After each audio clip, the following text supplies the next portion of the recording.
Wednesday एक जगह पे बंधी हुई है जहाँ पे बहुत सारे डॉल्स हैं। इससे हमें पता चलता है कि उनको एक सीरियल किलर ने यहाँ बंद किया है। और फिर वो अपनी स्टोरी दिखाती हैं 6 हफ्ते पहले। तो दिखाते हैं कि वेडनेसडे एक चक्कर में बैठी अपनी शक्तियाँ बढ़ा रही हैं, क्योंकि उनके पास दिव्य दृष्टि है। अगर वो किसी चीज़ को टच करती हैं तो उसके बारे में फ्यूचर और पास्ट सब जान लेती हैं। और वो अपने बचपन का जुनून पूरा करती हैं। बचपन में ही उन्होंने सुना था कि एक सीरियल किलर बच्चियों को गायब करता है और उसको मार कर फेंक देता है। इसलिए वो उसके बारे में पता करती है और उसका सबसे अच्छा दोस्त थिन उसके लिए पुलिस स्टेशन से चीज़ें लाता है। और फिर वो उसे टच करके देखती है तो उसे पता चलता है कि सीरियल किलर अमेरिका में है। और फिर वो वहाँ से फ़्लाइट लेके जाती है। दिखाते हैं अब ये एक एयरपोर्ट का सीन है जहाँ पे वेडनेसडे के पास बहुत से हथियार निकलते हैं जो कि उसको ले जाना अलाउ नहीं है। और उसके बैग में एक हाथ निकलता है। थिन ये कोई इतनी बड़ी बात नहीं थी। वो उनको बताती है कि मैं मुर्दों का मेकअप करने जा रही हूँ और उसे लोग जाने देते हैं। आगे दिखाते हैं कि वेडनेसडे उस शख्स के पास पहुँची है जो एक आइसक्रीम ड्राइवर है।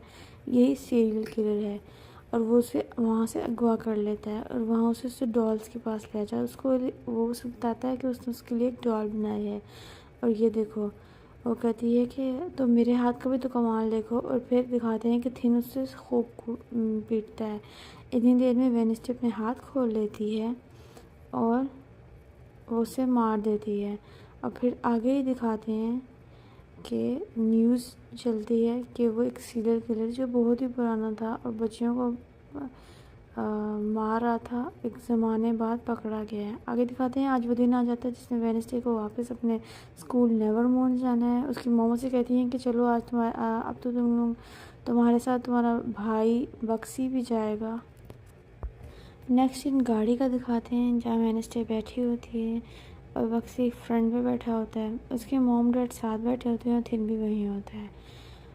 और ये लोग बक्सी की ही बात कर रहे थे जिसके पास एक स्पेशल पावर होती है जो इलेक्ट्रिक शॉट्स दे सकता है, बिल्कुल वैसे जैसे इसका अंकल फर्स्टर भी दे सकते हैं, जो कि आगे ड्रामे में दिखाए जाएंगे।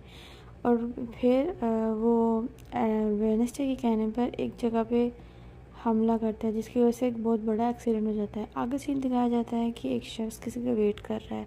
फिर वहाँ एक लड़की आती है और फिर उनका रोमांस शुरू हो जाता है।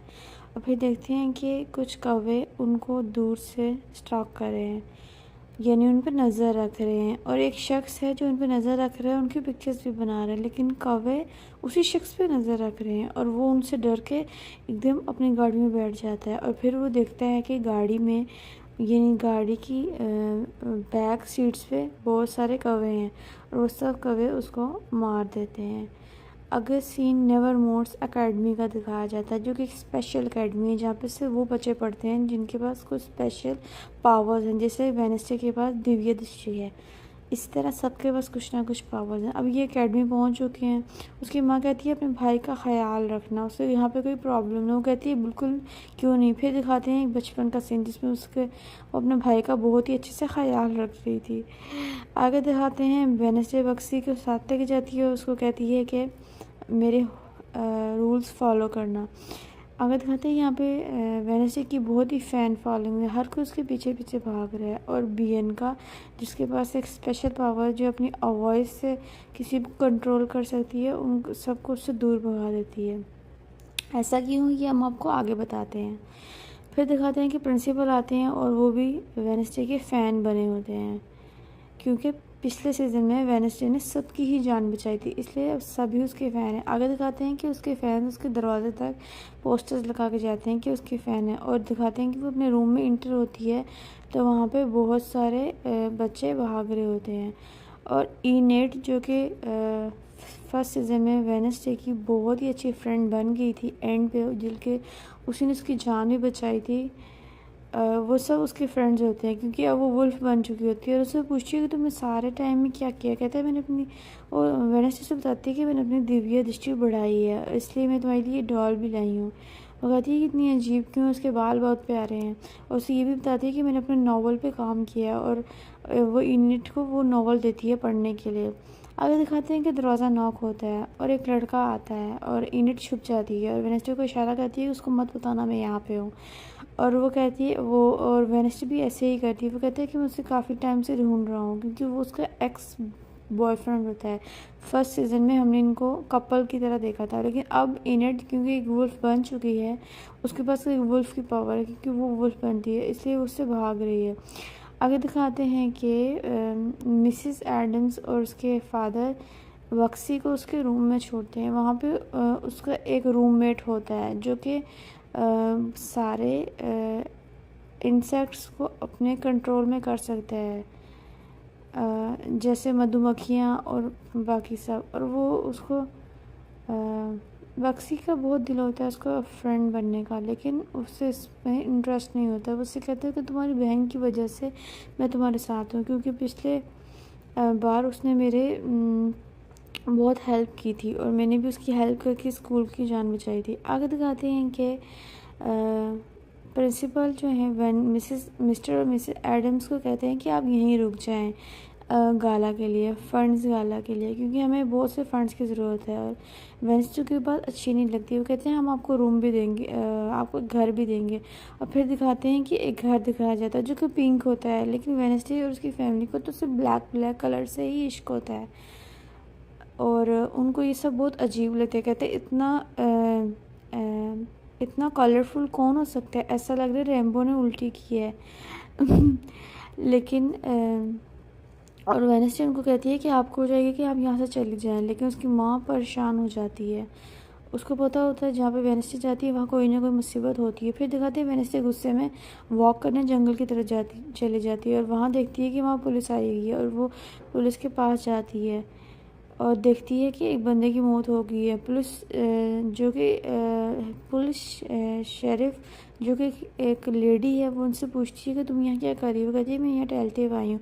फिर वो देखते हैं कि एक शख्स उसका पीछा कर रहा है। वो जाके देखती है तो वो पुराना शेरिफ होता है और वही सीज़न 1 में टाइलर के फादर भी होते हैं, जो कि पहले पुलिस में थे, लेकिन उन्होंने अपने बेटे को बचाया था, इस वजह से उनको पुलिस से निकाल दिया गया। आगे दिखाते हैं कि सब बच्चों को एक कहानी सुनाई जा रही होती है एक बच्चे के बारे में जो कि बीमार होता है, इतना बीमार कि उसका दिल इतना कमज़ोर होता है कि वो चल भी नहीं पाता। फिर वो क्या करता है, वो अपने लिए एक सरिया पुर्जा दिल बनाता है और फिर उस पुर्जा दिल की वजह से उसके अंदर से सारी फीलिंग्स ख़त्म हो जाती हैं और फिर वो इतने अजीब अजीब आविष्कार करता है जिसकी वजह से उसकी मौत भी हो जाती है। उनको बताया जाता है कि अगर एक दरख्त के पास जाके उसकी धड़कनें सुनो तो अभी भी सुनाई देती होंगी। आगे दिखाते हैं कि प्रिंसिपल बियनका को बुलाते हैं। उसको कहते हैं कि तुम स्कॉलरशिप पे पढ़ रही हो, हमारे स्कूल के हालात ऐसे नहीं कि अब स्कॉलरशिप बच्चे अफोर्ड कर सकें। अगर तुम चाहते हो कि हम तुम्हें यहाँ ना निकालें तो हम फ़ंड्स लेके आओ। कहती है मैं कैसे फ़ंड ला सकती हूँ, मुझे इसमें दिलचस्पी नहीं। कहते कि अपनी पावर्स यूज़ करो। वो उसे पावर्स यूज़ करने के लिए फोर्स करते हैं। आगे दिखाते हैं कि ईडन बैठी होती है थिन के पास और उन कहती है कि वेनेस्डे अब बहुत ही रूड हो गई है। पहले भी रूड थी लेकिन अब बहुत रूड हो गई है, शायद उसे पता चल गया कि सब उसके पीछे भाग रहे हैं। दिखाते हैं कि वेनेस्डे परेशान होती है और अपना म्यूज़िक बजा रही होती है। दूसरे दिन दिखाते हैं उसकी माँ एक ड्राइंग देख रही होती है जिसमें एक लड़की है जिसके आंसू निकल रहे हैं। इधर दिखाते हैं कि बक्सी जो है वो उस दरख्त के तलाश में निकल गया है ताकि वो देख सके कि वहाँ पे सच में कोई पुर्जा दिल है। दूसरी इधर दिखाते हैं कि वो पुराने शरीफ भी यहाँ हैं और टीचर जो प्रिंसिपल हैं वो पुराने प्रिंसिपल की तस्वीरें देख रहे हैं।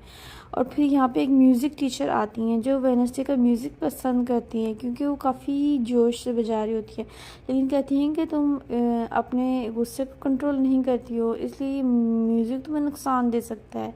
वो कहती है कि मुझे किसी की परवाह नहीं है, जाएं यहाँ से। नेक्स्ट सीन में दिखाते हैं कि एक गाला की तैयारी हो रही होती है जिससे उनको कुछ फंड्स मिल सकते हैं।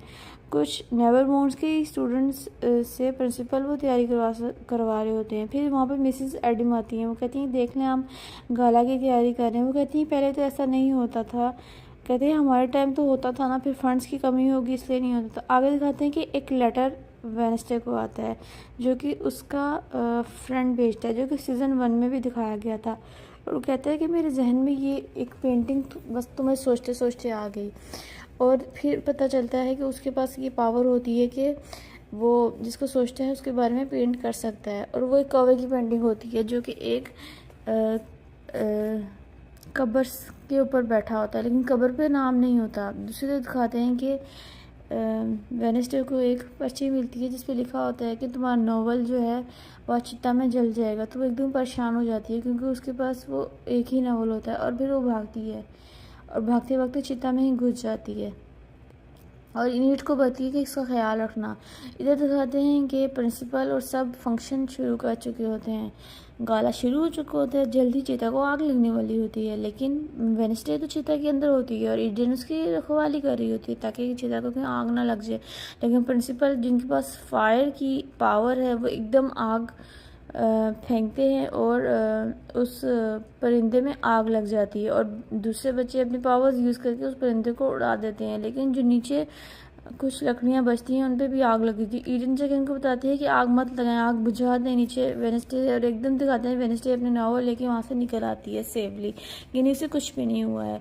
प्रिंसिपल कहते हैं कि हमने तुम्हारे लिए एक पेंटिंग बनाई जो कि बहुत ही बकवास होती है। वेडनेसडे जो कि हंसती नहीं है, उसकी पेंटिंग में उसको स्माइल दिखाया जाता है जो कि वेडनेसडे को बहुत ही बुरा लगता है। लेकिन बाकी लोग को वो सब बहुत पसंद आता है जो कि जिसने जिन जिन लोगों ने वेडनेसडे की हेल्प की थी। वेडनेसडे कहती है जो मैं करती हूँ अपने लिए करती हूँ, मैं किसी के लिए कुछ भी नहीं करती हूँ और ना मैं कभी किसी के लिए कुछ करूँगी।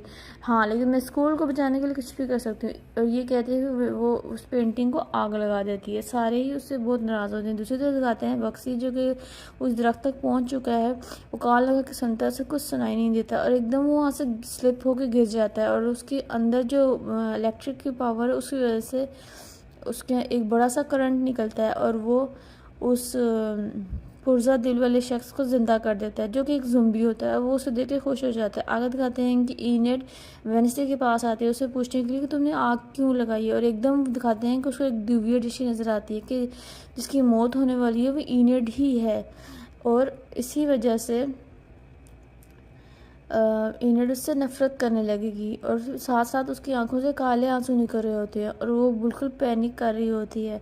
और फिर दिखाते हैं जब उसे होश आता है वो इनेट को आवाज़ देती है, लेकिन वहाँ इनेट नहीं होती है, उसकी मॉम होती है। वो कहते हैं कि इनेट ठीक है लेकिन तुम ठीक नहीं लग रही हो, तुम ये आंसू कब से निकले, तुमने मुझे पहले क्यों नहीं बताया। वो कहती है कि इतनी बड़ी बात नहीं, कहती ये बड़ी बात है। अब ये इसका मतलब है कि तुम्हारी पावर्स ख़त्म हो रही हैं, तुमने अपनी पावर्स को बहुत ही इस्तेमाल किया, लेकिन अपनी मॉम की बात नहीं सुनती है और वहाँ से निकल जाती है।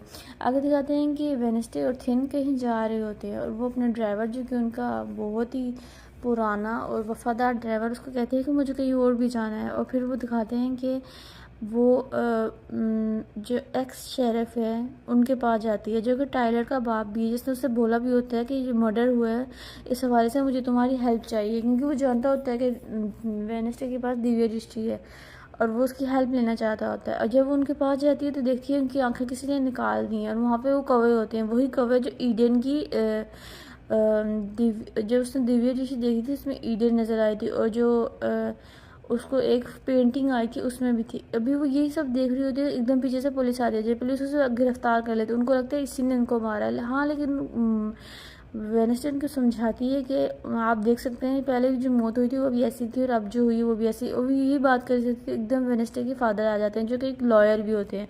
तो कहते हैं कि मेरी लॉयर ही कोई बात नहीं करेगी, अगर आपको चाहिए अगर आप बात करना चाहते हैं तो पेपर वर्क पूरा करवाएं। अब मैं अपनी बेटी को लेकर यहाँ से जा रहा हूँ और वो वहाँ से निकल जाते हैं। आगे दिखाते हैं गाड़ी में बैठ के उससे पूछते हैं कि तुम वहाँ क्या कर रही थी। वो उनको बताती है कि शेरिफ ने मुझे बुलाया था, उन्होंने मुझे कहा था कि उनको मेरी हेल्प चाहिए एक मर्डर की सिलसिले में और ये परिंदे बहुत ख़तरनाक है, उन्होंने मुझे ये भी कहा था। उसके फादर कहते हैं तुम हर काम में टांग उड़ाती हो, ये अच्छी आदत नहीं है। आगे दिखाते हैं कि बक्सी यूजन के फार्म में होता है जहाँ पे उसने बहुत सारी मधुमक्खियाँ रखी हैं जहाँ पे वो उनका शहद भी निकालता है।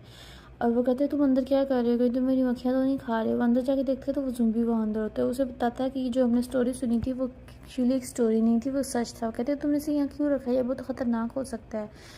और लेकिन बक्सी को ज़रा भी डर नहीं रहा होता, कहते नहीं ये तो मेरा फ्रेंड है। और यूजिन को एहसास होता है कि अगर वो बक्सी को पहले ही अपना फ्रेंड बना लेता है तो वो एक ज़ुम्बी को कम से कम अपना फ्रेंड नहीं बनाता। और दिखाते हैं कि ज़ुम्बी उनके ऊपर उल्टी कर देता है। आगे दिखाते हैं कि वेनेस्डे परेशान होती है क्योंकि उसने इनेट की मौत देखी होती है। वेनेस्डे जैसे भी हो लेकिन इनेट उसके लिए बहुत ही स्पेशल होती है क्योंकि वो उसकी बहुत ही अच्छी फ्रेंड होती है, वो माने या ना माने। आगे दिखाते हैं कि वो रूम में जाती है तो इनेट वहाँ मरी पड़ी होती है। वो भाग के उसके पास आती है, वो थिन को कहती है सबके बुला के लाओ। इतनी देर में इनेट उठ जाती है और बताती है कि ये तो फुल क्या नाम है प्रैंक डे था और सब कैचअप है।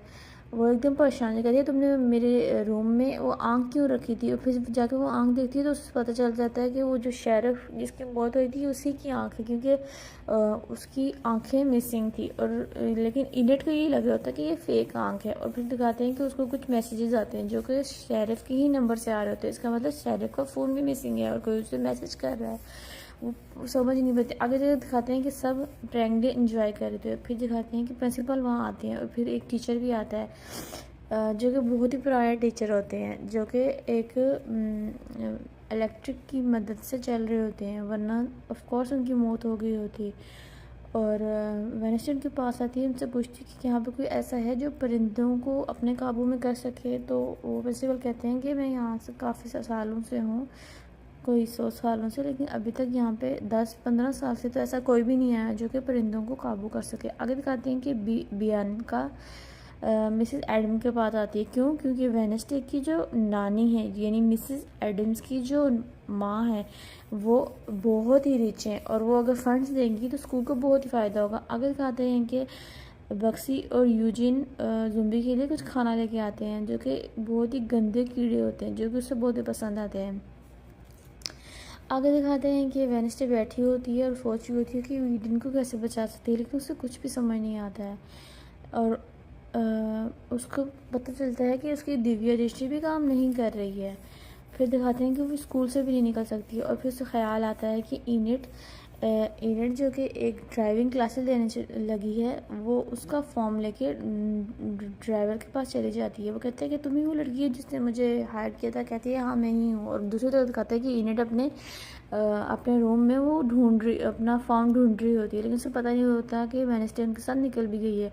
आगे दिखाते हैं कि वेनेस्डे की मामा उसके रूम में आती हैं और उससे पूछती हैं थिन से पूछती हैं कि गुडी की बुक्स कहाँ हैं। गुडी फर्स्ट सीजन में दिखाते हैं कि वेनेस्डे की हेल्पर एक होती है जो कि उसको बताती है कि सही क्या है और गलत क्या है।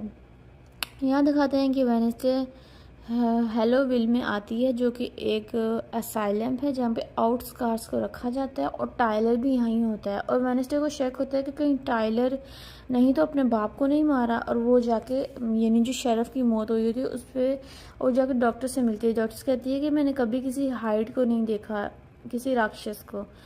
तो फिर वो उससे टाइलर से मिलती है। और फिर यहाँ पे हमें बताते हैं कि सीज़न 1 में टाइलर वेनेस्डे से मोहब्बत करता था और उनका एक ज़बरदस्त किस भी हुआ था लेकिन क्योंकि टाइलर एक राक्षस था इसलिए वेनेस्डे से दूर हो गई और उसने उसे पकड़वा के यहाँ बंद करवा दिया। फिर दिखाते हैं कि टाइलर एकदम राक्षस में बदलना शुरू हो जाता है लेकिन वो सिर्फ शॉक्स दे के नॉर्मल कर देते हैं। और वो उसको बताते हैं कि तुम्हारा बाप मर गया है। वो कहते हैं इनेट को मुझसे बचा के रखना। और फिर एकदम वेनेस्डे को ख्याल आता है कि पिछले सेमेस्टर में इसी इनेट ने ही तो इस हाइड को पकड़ा था और हो सकता है यही उसे मार दे। आगे दिखाते हैं कि थिंग जो होता है वो बैठा कुछ बॉटल्स पी रहा होता है और एकदम से एक लेटर आता है और एडन वो लेटर पढ़ती है और साथ उसका न्यू बॉयफ्रेंड भी होता है। वो लेटर पढ़ ही रही होती है। वो कहती है वो आज तुम्हारा बर्थडे है, वैसे तुम्हारा बर्थडे भूल गई। और एकदम वहाँ कोई आता है वो इनेट को उठा के ले जाता है और थिन को भी बंद कर देता है।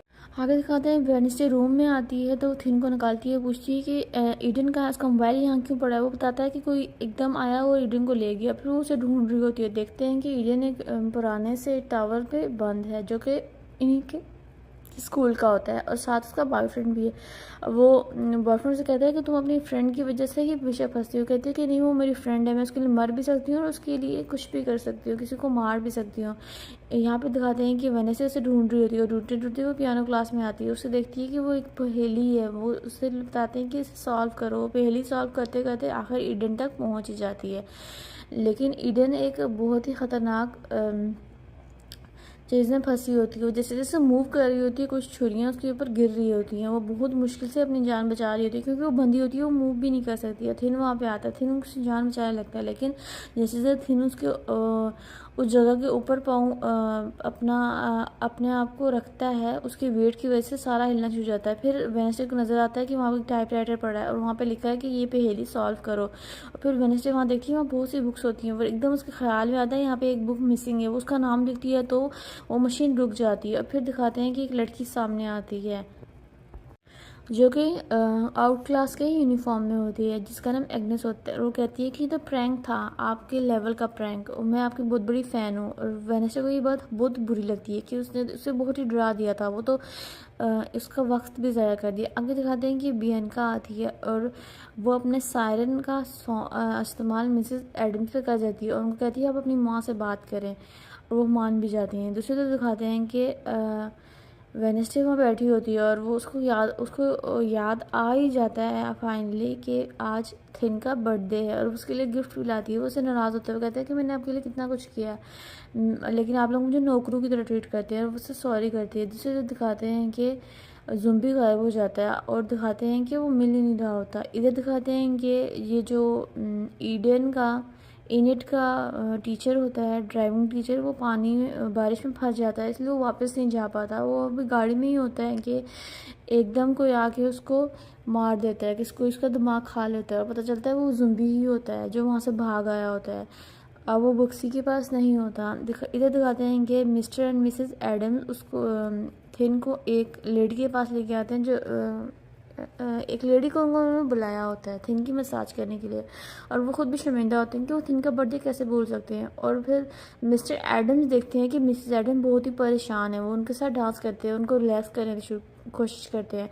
उनसे पूछें कि आप इतनी परेशान थे, आप गुडी की बुक जो है वो वेडनेसडे को वापस कर दें। वो कहते हैं कि मुझे 1 मिनट रूम में जाना है, तुम रूम में ड्रिंक्स बना के ले आओ।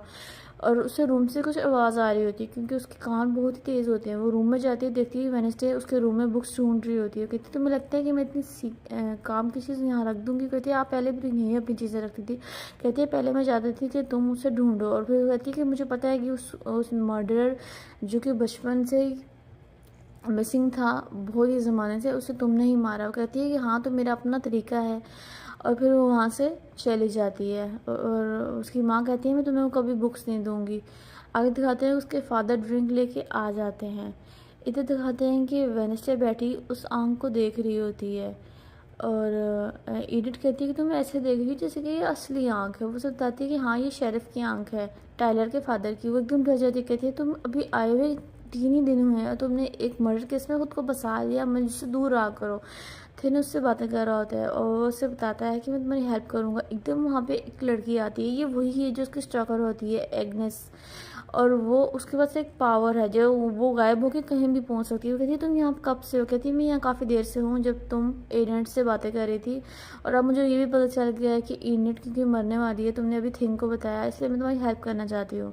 वो कहती है मुझे किसी की हेल्प नहीं चाहिए। दूसरे दिन दिखाते हैं कि ज़ुम्बी खुद ही कहीं गया था और वापस भी आ गया, और उसका दिमाग के अंदर देखा जाता है कि दिमाग भी उसका बढ़ रहा है।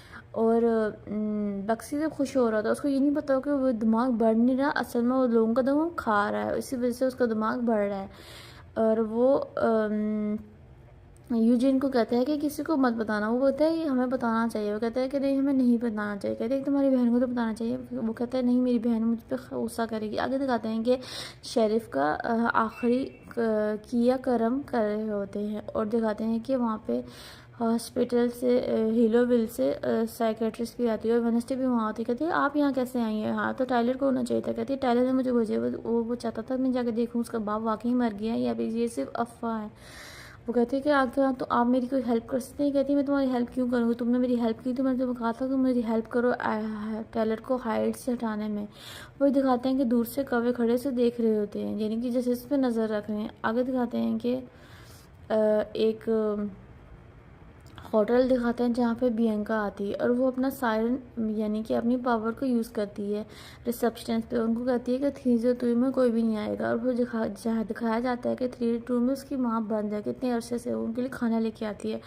और वो अपने सायरन सॉन्ग से हमेशा ही रिसेप्शनिस्ट को इसी तरह बेवकूफ़ बनाती है, और पता चलता है कि उसकी माँ के पास भी कुछ पावर थी और उसने एक शख्स से शादी कर ली, और उस शख्स ने से शादी इसीलिए की थी कि वो अपनी पावर यूज़ कर सके। उस पावर्स की वजह से अब वो उसने बहुत सारे लोगों को नुकसान पहुँचाया। आगे दिखाते हैं कि सारे बैठ के वेडनेसडे की बातें कर रहे होते हैं, लेकिन और वेडनेसडे को पता चलता है कि यहाँ पे किसी के पास पावर है जो किसी का भी रूप ले सकती है, और ये एग्नेस ही लेकर आती है, और वो ये भी बताती है कि वो मोबाइल मेरे पास ही है क्योंकि मैंने ही आपको मैसेज किया था।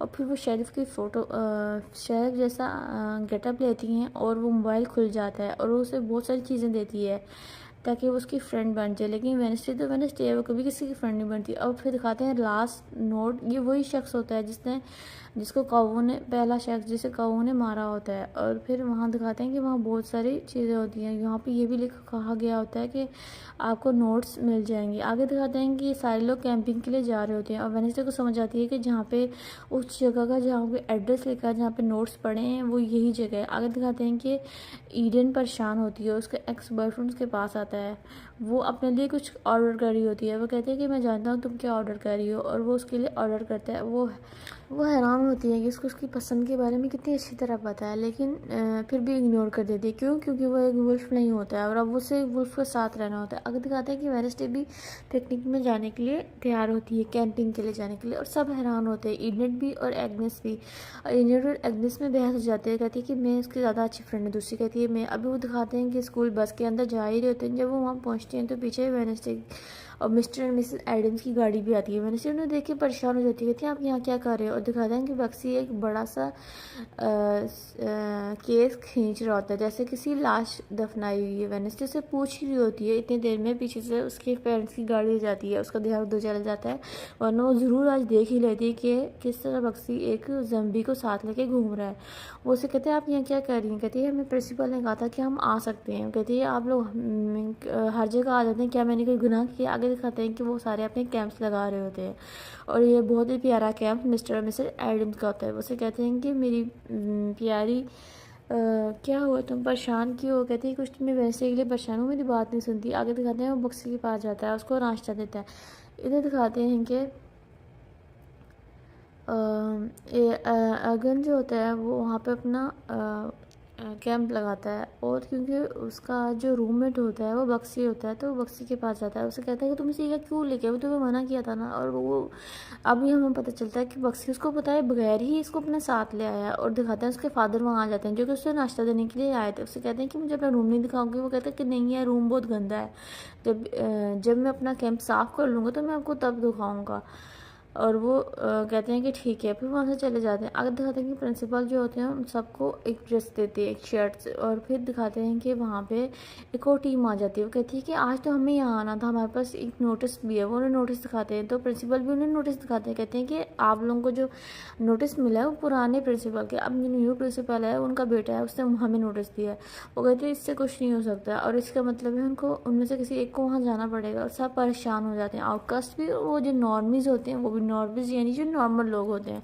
और वहाँ वेडनेसडे आ जाती है। वेडनेसडे कहती है हम एक कंपटीशन कर लेते हैं, अगर तुम लोग कंपटीशन जीते तो तुम लोग यहाँ रह सकते हो, हम कंपटीशन तो हम जीत सकते हैं। और सब लोग राज़ी हो जाते हैं, और सब बहुत एक्साइटेड भी होते हैं, क्योंकि वेडनेसडे जो कहती है वो सभी को ही सही लगता है, उनको कभी भी वेडनेसडे की बात गलत लग ही नहीं सकती। और दिखाते हैं कि वो है कि एग्स रखते हैं, कहते हैं कि जब जो इन तक पहले पहुँचेगा वो जीत जाएगा। और फिर दिखाते हैं कि सब एक गेम को समझने की कोशिश करते हैं। जब वेडनेसडे उनको गेम समझा देती है तो वो लोग गेम स्टार्ट करते हैं, और वेडनेसडे उनकी टीम में ही होती है आउटकास्ट की। फिर दिखाते हैं कि इनेट भी उनकी हेल्प कर रही होती है, बहन का भी होती है। और वो जो इनेट के एक्स बॉयफ्रेंड होता है वो भी होता है, और जो उसका प्रेजेंट बॉयफ्रेंड होता है वो भी होता है। आगे दिखाते हैं कि जो नॉर्मीज होते हैं वो भी उनकी हेल्प कर रहे होते हैं। वेनेसडे दिखाते हैं कि उनकी हेल्प कर रही होती है, लेकिन नॉर्मीज बहुत ही स्मार्ट होते हैं। उन्होंने कानों में सायरन सॉन्ग पहने होते, कानों में हेडफोन्स पहने होते हैं ताकि उनको सायरन सॉन्ग का असर ना हो। तो बियंका बताती है कि मेरे इसका असर नहीं होता। फिर दिखाते हैं कि वो वहाँ से एक फायर होता है और पता चलता है कि नॉर्मीज ऑलमोस्ट जीतने वाले हैं। और फिर दिखाते हैं कि वहाँ पे वुल्व्स आ जाते हैं जो कि इनेट उसका बॉयफ्रेंड ही होता है। और फिर दिखाते हैं वहाँ पे एक पिंक गैस छोड़ते हैं जो कि आंसू गैस टाइप होती है, जिससे आंसू आ जाते हैं। लेकिन वेनिस्टे जो कि कभी रोई नहीं होती है, उसको कोई आंसू नहीं आते, इसलिए वो जाके वो अपना एग वहाँ से उठा लेती है और फिर वो एक फायर करती है। सब वो देख के खुश होते हैं और दिखाते हैं कि बक्सी सबको बताता है कि देखो वेनेस्टी ने फायर कर दिया है। और वो अपने जो ड्राइवर है उसके पीठ पे चढ़ा होता है क्योंकि वो अभी हाइट में बहुत छोटा होता है। और दिखाता है कि वेनेस्टी भाग रही होती है, लेकिन वो जो उनका नॉर्मी होता है, उनका जो कॉम्पिटिटर होता है, वो वहाँ तक पहुँच ही चुका होता है। लेकिन वेनेस्टी क्या करती है, वेनेस्टी एक रस्सी डाल के लटक जाती है। उसके माँ बाप एकदम परेशान हो जाते हैं कि वेनेस्टी कितना जुनूनी है अपनी जीत को लेके, और सब उसे हैरान होकर देख रहे होते हैं। लेकिन उसके जो स्टॉकर्स होते हैं वो बहुत ही खुश होते हैं। और फिर दिखाते हैं कि वो वहाँ पहुँच जाती है और वहाँ पहुँच के अपना झंडा लहरा ही देते हैं। इसका मतलब होता है नॉर्मीज यहाँ से जाएंगे और आउटकास्ट जो है वो यहाँ पे कैंपिंग करेंगे। और फिर दिखाते हैं कि नॉर्मीज जाने के बजाय छुप के उन पर नज़र रख रहे होते हैं। कहते हैं कि हम इनको हरा के ही छोड़ेंगे। और आगे दिखाते हैं कि सब बैठे कैंपिंग के लिए बैठे होते हैं, लेकिन वेंसडे वहाँ से निकल जाती है और जो पहुँचते पहुँचते वो इस फार्म हाउस पे पहुँच जाती है जहाँ पे टाइलर और उसके फादर की चीज़ें पड़ी होती है। उसको पता चलता है लॉइस कोई है जो ना आउटकास्ट को मानना चाहती है, और उसके फादर ने उसके बारे में सब कुछ लिख के रखा हुआ है। और फिर वो उसे सारे सबूत लेके वापस आ जाती है। इधर दिखाते हैं कि जो प्रिंसिपल हैं वो मिसेस एडम को कहते हैं कि आप अपनी माँ को बुलाएं ताकि वो हमें फंड्स दे सके। इधर दिखाते हैं कि इनेट का एक्स बॉयफ्रेंड उससे पूछता है कि तुमने मुझसे ब्रेकअप भी नहीं किया, एकदम तुम मुझसे कट ऑफ हो गई और अब तुमने एक नया बॉयफ्रेंड बना लिया। वो उसे कहती है कि ये एक वुल्फ है और तुम एक वुल्फ नहीं हो। और वो खफा होकर चला जाता है। नीडेड पीछे से रोना शुरू हो जाती है, उसे खुद समझ नहीं आ रही थी अपनी फीलिंग। इधर दिखाते हैं कि वेनेस्डे अपनी माँ को कहती है कि आए हम तलवारबाजी करते हैं, अगर आप जीत गई तो आप बुक जला दीजिएगा, अगर मैं जीत गई तो आप मुझे बुक दे दीजिएगा। और फिर इसी तरह दिखाते हैं कि जंगल में आते हैं, आंखें बंद करके आंखों में पट्टी बांध के वो तलवारबाजी कर रहे होते हैं। उन्होंने अपनी शर्ट्स पे दिल लगाए होते हैं। इधर दिखाते हैं कि जो नॉर्मीज का हेड था वो एक कैंप में छुपता है। वो कैंप इत्तेफाक से बॉक्सी का ही होता है। और दिखाते हैं कि ज़ुम्बी वहाँ से बाहर आ जाता है और वो एकदम भागते भागते उसके बाप के पास आ जाता है। उसे मारने ही लगा होता है, लेकिन बक्सी वहाँ पे आ जाता है, उसने फेदर को बचा लेता है।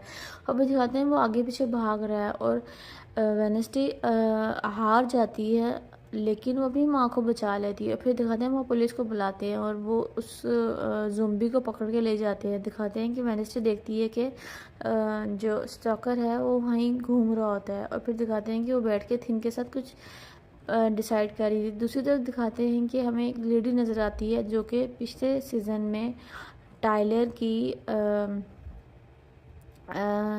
गुरु होती है। और फिर दिखाते हैं कि वो भी हिलोविल में ही है, लेकिन वो एक क्रिमिनल भी होती है, इसलिए उसको अलग सेल में रखा गया था, उसे टाइलर से दूर रखता है। लेकिन प्रिंसिपल जो कि टाइलर को काबू नहीं कर सकती है, वो अब उसकी हेल्प लेने की कोशिश करती है। कहती है कि मुझे एक बार पहले टाइलर से मिलने दो, फिर मैं तुम्हारी हेल्प करूँगी। वो टाइलर के पास जाती है, उसको कहती है मैं तुम्हारी मम्मा हूँ, और वो उसका गला पकड़ लेता है। वो कैसे उससे कहती है मैं तुम्हारी हेल्प करूँगी। इधर दिखाते हैं कि वेनेस्डे उन लोगों की ढूंढ रही होती है, लेकिन जिसे जो उसे सबूत मिल रहे हैं तो सब लोग मर चुके हैं। और दिखाते हैं उसकी नानी वहाँ आती है, उसे कहती है कि तुम यहाँ पे क्या कर रही हो कब्रों में, तुम्हारे तो कब्रों में कोई काम नहीं है। और फिर से पता चलता है जो इतनी अमीर है वो इसीलिए हैं क्योंकि ये लोगों के फ्यूनरल्स करवाती हैं। और फिर दिखाते हैं कि वो अस्थियां देख रही होती हैं, उन्हें पता चलता है कि सिर्फ अस्थियां नहीं है, सिर्फ राख ही है, यहाँ पे कोई इंसान की हड्डी नहीं है। इसका मतलब है जो टाइलर के फादर ने जो चीज़ें शेरिफ ने जो सबूत इकट्ठे किए थे वो सब लोग मरे ही नहीं है, असल में वो लोग गायब हैं। और वो कहती है कि आप मेरे लिए कब्रिस्तान ख़रीद लें। और आगे दिखाते हैं कि वेनेस्डे अपने स्कूल में वापस आती है और फिर देखती है कि रूम के बाहर एक रिबन लगा था। वो अंदर जाती है तो देखती है कि वो एजेंट और उसका बॉयफ्रेंड रोमांस कर रहे होते हैं। वो इतनी हैरान होती है, कहते हैं तुम यहाँ क्या कर रही हो, तुम नहीं जानती हो कि एग्नेस यहीं पे होती है और एकदम दिखाता है कि एकदम सामने आती है। ईडन कहती है तुम यहाँ से कहती है तुम यहाँ कब से हो, कहती है जब से तुम कर रही थी। और वेनेसा को ये बात बहुत ही बुरी लगती है। वो कहती है कि तुम यहाँ क्या कर रही हो। वो दोनों वहाँ से निकल जाते हैं, लेकिन इनट और एग्नेस वहीं होती है। वो कहते हैं कि हमें इस जगह को ढूंढना है और हमें हिलोविल में घुसना भी है। कहती है उसके लिए मुझे अपने अंकल को ढूंढना पड़ेगा। और फिर दिखाते हैं कि अंकल उसके आते हैं, अंकल फास्टर जिसके पास इलेक्ट्रिक की पावर होती है, और वो एकदम ही एग्नेस को ढूंढ लेते हैं जो कि गायब होती है, लेकिन वो इतना शार्प होते हैं कि वो उसे ढूंढ लेते हैं। फिर दिखाते हैं वो एक होटल में जाते हैं। अब ये वही होटल होता है जहाँ पे बियंका की मादर भी होती हैं। वो अपने लिए एक रूम बुक करवाता है, रूम में जाकर इतना शोर डालता है, इतना शोर डालता है कि वो लोग घबरा के एकदम पुलिस को बुला लेते हैं। पुलिस वालों के पास जाते हैं, पुलिस वालों के सामने वो ऐसी बातें करते हैं कि पुलिस वालों को पता चल जाता है कि इसको कोई प्रॉब्लम है। उनको ये भी पता चलता है कि ये भी एक आउटकास्ट ही है, इसलिए वो पुलिस के बाद से हिलोविल में भेज जाते हैं। और वैसे भी यही चाहती है कि हिलोविल में जाएं और लॉइस को ढूंढें। और इसी तरह जब पुलिस आती है तो वो 302 में भी चली जाती है। और इस तरह दिखाते हैं कि बियंका की मादर भी पकड़ी जाती है। अगला सीन एकेडमी का दिखाया जाता है, जहाँ पे एजेक्स जो होता है वो बियंका के साथ कुछ काम कर रहा होता है गाला के बारे में, और प्रिंसिपल भी वहीं होते हैं। और बियंका को एकदम मैसेज आता है और वो कहती है कि मुझे यहाँ से जाना है, मुझे इमरजेंसी है। उसे समझ आ जाती है उसकी माँ पुलिस के पास है। वो कहते हैं कि नहीं तुम नहीं जा सकती हो और तुम बिल्कुल नहीं जाओगी। और प्रिंसिपल कहते हैं कि ये तुम पे नज़र रखेंगे।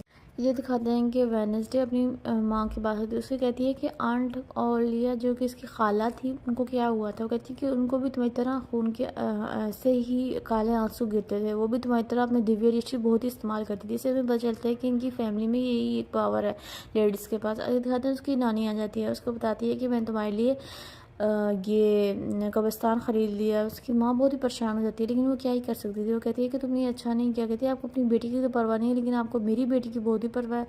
और वो कहती है कि तुम उसे बुक दे दो तो मैं तुम्हारे फ्रेंड्स गाला के लिए पैसे दे दूँगी। और वो बुक्स उनके सामने ही जला देती है। इधर दिखाते हैं कि बियंका और एजेक्स जो होते हैं वो एजेक्स अपनी पावर से उसको पत्थर का बना देता है, और बियंका अपनी पावर से एगस और बेक्सी को आगे दिखाते हैं कि वो एक हेलोविल में बैठी होती है। और वो उसे दिखाते हैं कि उसके दिमाग के अंदर कील कैंची और पता नहीं क्या क्या पड़ा है। और फिर वो उसको इलेक्ट्रिक शॉट देते हैं, लेकिन उस पर क्या ही शॉट असर कर, क्योंकि वो उसके अंदर तो पहले ही इलेक्ट्रिसिटी भरी हुई है। आगे दिखाते हैं कि उसको एक जगह पे रखते हैं जहाँ वो पेंटिंग कराता है, लेकिन वो अपनी ही पेंटिंग कराता है, लेकिन वो इतना खुद पसंद होता है। फिर दिखाते हैं कि वो खाना खाने के लिए एक डाइनिंग टेबल पे जाते हैं, और वहाँ पे उनको एक लड़की नज़र आती है जो कि एक शेफ़ ही होती है, और उसके शर्ट के ऊपर लॉयस लिखा होता है। लेकिन जब उसके पास जाता है तो समझ आता है लॉयस नहीं, ये लोकस है।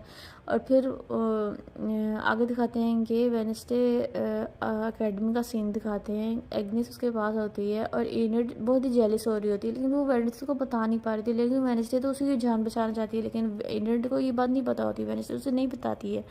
और फिर दिखाते हैं भाई कवे आ जाते हैं। वेडनेसडे से गुस्सा करती कहती है अपने रूम में जाओ, लेकिन वो नहीं जाती। कहती क्यों जाओ, तो कि तुम एग्नेस के साथ घूमो, तुम मैं तुम्हारी फ्रेंड नहीं हो क्या। और फिर कवे उस पर अटैक कर जाते हैं। वो बड़ी मुश्किल से खुद को और उसको बचाती है टेबल के पीछे छुप के। और फिर दिखाते हैं कि कवे थिन को उठा के लेके जा रहे थे, और दिखाते हैं कि प्रिंसिपल वहाँ आते हैं और अपनी आग वाली पावर से उस पर शूट आउट करते हैं और फिर उसे बचा लेते हैं। और फिर दिखाते हैं कि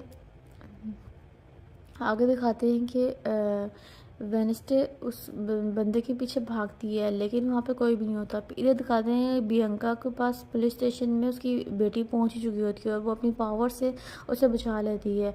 आगे दिखाते हैं कि उसकी माँ से पूछती है कि अंकल फास्टर किस तरह पकड़ेगी, वो तो कभी पकड़ नहीं जा सकते। इधर दिखाते हैं कि फास्टर लुइस को ढूंढ रहा होता है, लेकिन उसे कोई भी मिल नहीं रहा होता है। वैसे अपनी मॉम को बताती है कि मेरी हेल्प करने के लिए पकड़ के थी, तुम ठीक नहीं कर रही हो। आगे दिखाते हैं कि एगस और बियंका अपनी माँ को यहाँ ले आते हैं। क्योंकि वो पुराने स्टूडेंट्स होते हैं, वो के सारे सीक्रेट जानते होते हैं, इसलिए वो उनको छुपा के क्लासरूम में ही ले जाते हैं ताकि उन्हें यहाँ छुपा के रख सकें, और वो उसे किसी होटल में रखने का रिस्क नहीं ले सकते। आगे दिखाते हैं कि मरेलिन जो कि टायलर की बॉस भी है, वो जाके उनको हेलोविल में अंकल फास्टर को देख जाती है, क्योंकि वो उससे पहले से जानती हुई जाके उनको बता देती है कि और वो जो लोएस को ढूंढ रहे होते हैं उनको पकड़ के ज़ुम्बी के साथ बंद कर देते थे, क्योंकि पहले हमें पिछले एपिसोड में दिखाया गया था तो लोएस ही बंद है। और थिन आके को मिस्टर वेडनेसडे को बताता है कि मिस्टर फॉस्टर पकड़े गए हैं, और एग्नेस और एनेड उसकी हेल्प करने की कोशिश करती है, और एनेड को वैसे फील होता है कि वो उसे बहुत ही अंडर एस्टिमेट करती है, लेकिन वो तो उसकी जान बचाना चाह रही है, लेकिन वो ये चीज़ नहीं समझते। आगे दिखाते हैं कि बहुत ही मुश्किल से एग्नेस उसे हेलोवेल के अंदर लेके जाती है, और फिर दिखाते हैं कि वो उसको हेल्प करने में कामयाब भी हो जाते हैं अंकल फास्टर की, क्योंकि वही लड़की लूकस जो कि उनकी बहुत ही अच्छी फ्रेंड बन चुकी थी, वो उसकी बहुत ही हेल्प करते हैं और वेडनेसडे की, क्योंकि वो उससे इन लव थी, और वो कहती है कि मैं उनको बहुत मिस करती हूँ। आगे दिखाते हैं कि जुम्बी भी वहाँ पे आके खड़ा होता है, और वेडनेसडे जाके अपने अंकल को छुड़वाती है और बाहर निकल आती है, और रूम बंद करना भूल ही जाती है। और दिखाते हैं कि ज़ुम्बी भी बाहर निकल आता है और सारे ही गार्ड्स को खा लेता है। अभी इसमें वेडनेसडे की गलती होती है, वेडनेसडे वहाँ से भाग रही होती है, उसे मेडलिन नज़र आ जाती है, मेडलिन को वो भी नज़र आ जाता है, वो जाके टायलर को छुड़वाती है। दूसरी तरफ दिखाते हैं कि किसी को ये बात पता ही नहीं हो जाती, पता नहीं होती है। फिर अंकल फास्टर अपनी जितना पता लगा सकते हैं वो वेडनेसडे को बताते हैं, फिर दिखा के पता चलता है कि लुइस कोई लड़की नहीं है बल्कि एक प्रोग्राम है जिसमें आउटकास्ट की शक्तियों को चुराया जाता है। और फिर दिखाते हैं कि यहाँ पे सारे लोग होते हैं जिनको असल में सब समझ लेते हैं कि वो मर गए हैं, लेकिन असल में वो यहाँ पे थे। फिर दिखाते हैं कि एक लड़की वहाँ आती है जो कि इन्हीं की टीचर होती है, ड्राइंग टीचर, लेकिन असल में वो आउटकास्ट पे एक्सपेरिमेंट कर रही होती है, और वेडनेसडे कुछ करके आउटकास्ट वो जो सब आउटकास्ट जिनको कैद करके रखा होता है उनको आज़ाद करवा देती है। और उनके आज़ाद होते ही टाइलर भी आज़ाद हो जाता है, वो अपने गुरु के पास जाता है जो कि मेरिलिन है, और जाके उसको ही मार देता है। हालांकि वो तो उसे फिर से कंट्रोल करने की कोशिश कर रही होती है, लेकिन वो कहता है कि तुम मेरी माँ नहीं हो, तुम मेरी माँ बनने की कोशिश ना करो, इसलिए वो उसे मार देता है। आगे दिखाते हैं कि सारे आउटकास्ट भाग चुके होते हैं, लेकिन बीच में कुछ ऐसे भी होते हैं जो वाकई बहुत ख़तरनाक होते हैं, और आगे एकदम दिखाते हैं कि वेडनेसडे के सामने जाता है, और वेडनेसडे वो ज़ुम्बी भी भाग चुका होता है, तो तकरीबन सबका दिमाग खा खा के अब तकरीबन ज़िंदा ही हो चलता है। टायलर और वेडनेसडे आमने सामने आते हैं, और यह बहुत ही पुराना सीन दिखाया जाता है। सीज़न 1 के लास्ट में भी बिल्कुल सेम सीन दिखाया जाता है, उसे किक करके रूम से बाहर फेंक देता है, और दिखाते हैं कि वहाँ पुलिस आ जाती है और टायलर को शूट कर रही होती है। थिन जो होता है वेडनेसडे के पास बैठा था, क्योंकि वेडनेसडे का बहुत ही खून निकल होता है और बेहोश हो गई होती है, लेकिन उसके जहन में ईडन ही चल रही होती है, उसकी माँ की बातें जिन्होंने उससे कहा था कि हर चीज़ से दूर रहो। दिखाते हैं कि वो कोमा में होती है, उसकी माँ बैठी उसे एक बुक सुना रही होती है। उसके फादर आके पूछते हैं कि क्या मेरी बेटी को होश आया या नहीं, तो उसकी मॉम कहती है कि नहीं, उन्हें होश नहीं आया, और डॉक्टर ने बोला कि आप इसे कुछ रीड करके सुनाएं ताकि, क्योंकि ये सुन सकती है। और फिर दिखाते हैं कि उसकी मॉम उसके फादर के साथ बाहर चल जाती है, और एकदम उसका होश आ जाता है, और देखती है कि उसकी पुरानी प्रिंसिपल वहाँ खड़ी होती है। वो कहती है आप यहाँ क्या कर रही हैं, क्या मैं मर चुकी हूँ। और फिर दिखाते हैं वो प्रिंसिपल इसको एक जगह ले जाती हैं, और फिर उसे बताती हैं कि वो उसकी गार्डियन है, यानी कि वो उसको अब उसकी पावर्स के बारे में हेल्प करेंगी कि वो अपने पावर्स कैसे यूज़ कर सकती है। वो कहती है कि आप कहती है ऐसे नहीं हो सकता, वो सिर्फ फैमिली मेम्बर्स है। कहती है हम भी फैमिली मेम्बर्स हैं, लेकिन सिर्फ हम दूर के फैमिली मेम्बर्स हैं। आगे दिखाते हैं कि जो लोग हेलोविल से भागे थे उनके बारे में इन्वेस्टिगेशन हो रही होती है, और बताया जाता है कि बाकी सब पकड़े गए, लेकिन ये 3 लोग नहीं पकड़े गए, और शेरिफ बताती हैं कि हम इन्हें पकड़ने की कोशिश करें, लेकिन आप लोग सावधान रहें और अपने घरों के दरवाजे बंद रखें। और वो हेलोविल के हेड को भी काफ़ी कुछ सुनाती है। फिर आगे जगह दिखाते हैं कि हेलोविल की हेड गार्ड में बैठी होती है, उसे किसी का फ़ोन आता है, वो बताता है कि सब पेशेंट मिल गए हैं, बस एक लड़की नहीं मिल रही है। वो कहती है उसे ढूंढो, उसे ढूंढना ज़रूरी है। और फिर दिखाते हैं कि वो वेडनेसडे के पास जाती है उसके लिए फूल लेके, और उसे कहती है कि ये तुमने ये ठीक नहीं किया है। आगे दिखाते हैं कि वेडनेसडे को एक लेटर आता है जिसमें लिखा होता है कि तुम और ईडन आज रात मरोगी। और फिर दिखाते हैं कि वो लेटर भेजने वाला और कोई नहीं बल्कि टायलर ही होता है, और वेडनेसडे उसके पास भागने लगती है, लेकिन वो उससे छुप के भाग जाता है। आगे दिखाते हैं कि अगले सीन में हमें दिखाते हैं कि बियांका और एजिक्स एक साथ हैं, और बियांका ने एजिक्स से हेल्प ली थी अपनी मॉम को बचाने के लिए, और अब उसकी मॉम नेवर मूड में ही एक रूम में छुपी हुई है। वेडनेसडे अपने रूम में आती है तो एडन उसे देख के बहुत ही खुश होती है, और वेडनेसडे अपनी न्यू गार्डियन यानी कि जो उसकी पुरानी प्रिंसिपल है उनसे बातें कर रही होती है और वो कहती हैं कि तुम्हारे सर पे चोट लगी, क्या उमा हो जाने के बाद तुम्हारी तबीयत ख़राब होगी, लेकिन उसे कोई जवाब नहीं देती है क्योंकि वो पहले ही बहुत परेशान होती है। आगे दिखाते हैं कि उसकी मॉम बैठी कुछ काम कर रही होती हैं और प्रिंसिपल जो पुरानी प्रिंसिपल है वो स्कूल में घूम रही होती है और कहती हैं कि मैंने स्कूल के लिए अपने आप को कुर्बान कर दिया, ये मैंने सब किया है, लेकिन फिर भी शायद मैं किसी को याद नहीं हूँ। वेडनेसडे उससे उनको कहती है कि आप अगर यहाँ आ ही गई हैं तो आप मुझे मेरी शक्तियाँ दे दें ताकि मैं ईडन की जान बचा सकूँ। वो कहती है कि ये कौन है बेवकूफ़। वो न्यू प्रिंसिपल की तरफ देख के कहती है कि ये हमारी न्यू प्रिंसिपल है। कहती है ये अच्छा, ऐसे भी प्रिंसिपल होते हैं। और फिर दिखाते हैं वेडनेसडे उनके पास जाती है, उनसे पूछती है कि आप हमारी पुरानी प्रिंसिपल को किस तरह सम्मानित करेंगे, उनके लिए क्या करेंगे। कहती है वो तो फटे हुए दूध की तरह है, जिसे इतनी मुश्किल से मैंने लोग बच्चों के जहनों से निकाला है, उससे क्या सम्मानित करना। आगे दिखाते हैं कि मिस्टर एडम्स अपने बेटे के पास जाते हैं और उसे कहते हैं कि हम दोनों मिलकर तुम्हारे ज़ॉम्बी को ढूंढते हैं, ठीक है। इधर एक सीन दिखाया जाता है कि एक पुराना नाला है जहाँ पे टेलर्स छुप के बैठा हुआ है क्योंकि उसे पकड़ने के लिए पुलिस घूम रही है, क्योंकि वो हिलोविल से भागा हुआ है और उसको एक विजन नजर आता है कि उसका फादर उसको आके कह रहे हैं कि तुम्हारी सारी गलती है, तुम हो ही बेकार, और वो गुस्से में मानस हो जाता है। फिर दिखाते हैं कि एक बंदा अंदर आता है और टेलर उसको भी मार देता है, उस पर हमला कर देता है।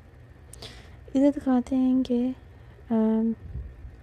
वेडनेसडे अपनी टीचर के पास जाती है, अपनी म्यूज़िक टीचर के पास, उनसे पूछती है कि आप मुझे बताएं हम एक हाइट को कैसे कॉल कर सकते हैं, क्योंकि आपके फादर भी एक हाइट थे, हमने ऐसा सुना है। पहले तो वो उसे कुछ नहीं बताती, लेकिन फिर वेडनेसडे के बहुत फोर्स करने पे उसे बता देती है कि हम कैसे हाइट के एक न्यू मास्टर बन सकते हैं। वो उसे अपना फार्मूला बता देती है। इधर दिखाते हैं कि ज़ॉम्बी यहाँ वहाँ घूम रहा है, उसको एक फ़ाइल मिलती है जिसमें कुछ फ़ोटोज़ हैं, वही लोग उन्हीं लोगों की जो एलोविल से भागे हुए हैं। उसको एक लड़की की तस्वीर मिलती है और जो वो वहाँ से उठा लेता है। इधर दिखाते हैं वेडनेसडे यहाँ बैठी है और एक फार्मूला तैयार कर रही है और इस फार्मूले की हेल्प से वो अपनी हाइट को काबू कर सकती है, उसकी मास्टर बन सकती है। उसकी मामू से मना कर रही हैं।